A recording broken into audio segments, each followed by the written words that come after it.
Looking for some beginner tips to help you get started in Mario Kart World? Well, you came to the right place.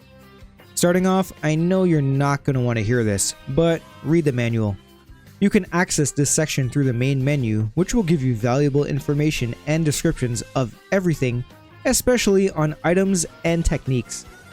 Speaking of techniques, the rocket start is explained here and will give you a major advantage at the start of every race. Mastering the rocket start may require some time, but aside from that, you will want to start by holding A once the number 2 fully appears. Just don't do it before this, as this will cause you to stall out. Alternatively, you can also go by when Lakitu's arm reaches its lowest point, when the second light fully lights up, or by the sound cue. I would say use whatever works best for you. Next up, disable smart steering. This is on by default, and you will find this option by pausing during a race and entering the settings menu. While it may be useful for a bit, this will quickly work against you, as this function will prevent you from cornering optimally, taking shortcuts, and achieving the highest levels of mini turbos.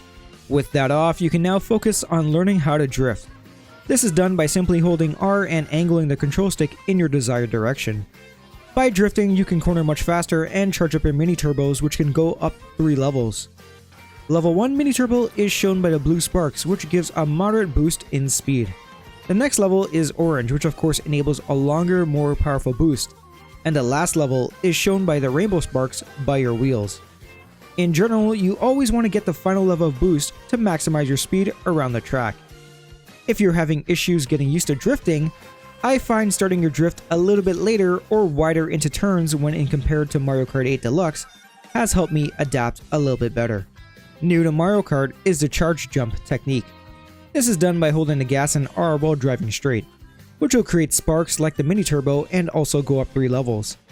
Once R is released, the character will do a small hop into the air, which will be followed by a boost in speed. Keep in mind you can also maneuver around a bit while charging the jump, and also use it off of surfaces or in the water to allow you to do tricks while in the air with R.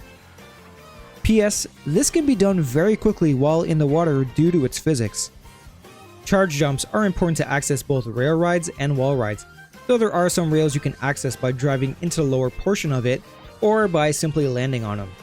Wall rides can be executed with charge jumps off of any long vertical surface, including things such as long trucks.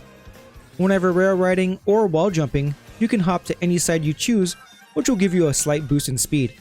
You can also charge stronger mini turbos if you stay on the same rail or wall long enough.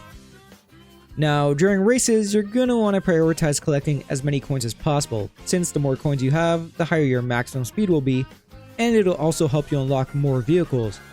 So the aim is to reach 20 coins in every race. Keep in mind that if you have the coin item in one of your slots, you can't hold more than one of it, so it's a good idea to hold it until you've picked up a second item, especially when in the higher positions, so you actually have a defensive option when needed. Characters in Mario Kart World have their own base stats, along with their weight affecting each vehicle differently. For example, Mario and Bowser's stats on the exact same vehicle will be different. As for the vehicles, each one has their own stats, which you can view by pressing Y. For beginners, it is advisable to find a combo that has good handling and a lower top speed, which can aid in learning and navigating the tracks easier.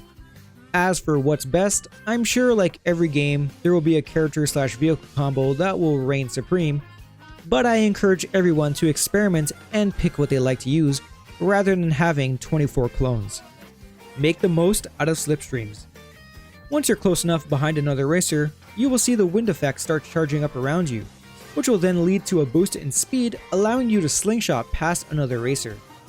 This technique is key in helping you push through the pack, along with doing those last-minute passes right before the finish line. A simple but forgotten tip is to always remember to check behind you. Not only is this tip helpful in spotting if someone's trying to do a slipstream behind you, but it will also help you have the proper information in avoiding incoming attacks and knowing what to expect. Mushrooms are one of the key items allowing you to hit shortcuts, so avoid spamming them while in a straight line and instead save them to reach certain shortcuts or to cut through corners and off-road sections of the map. Be sure to hop and hold a drift while using a mushroom through certain areas, as this can help you keep your momentum longer and also charge up a mini turbo. Whenever you have triple items, avoid running into another racer that's recently spun out and is still locked into hit stun, as this will cause you to waste one or more of your items. And at number 13, a big but obvious tip is to spend time learning the tracks, so that you will know the most optimal routes, the shortcuts, and what to expect. One of the best ways to do this is by both going into time trial and racing against the ghosts, and studying what the best are doing in their world record runs. Once you know the track like the back of your hand, you can then focus more on strategy and less on where to go. Hopefully, these 13 beginner-friendly tips will help you get started in Mario Kart World. And if you know of any other useful ones, feel free to share them down in the comments. Thank you for watching, and I'll see you online. Bonus tip, remember that you can do jump tricks and grind off of many objects in this game, so don't hesitate to venture off of the main road.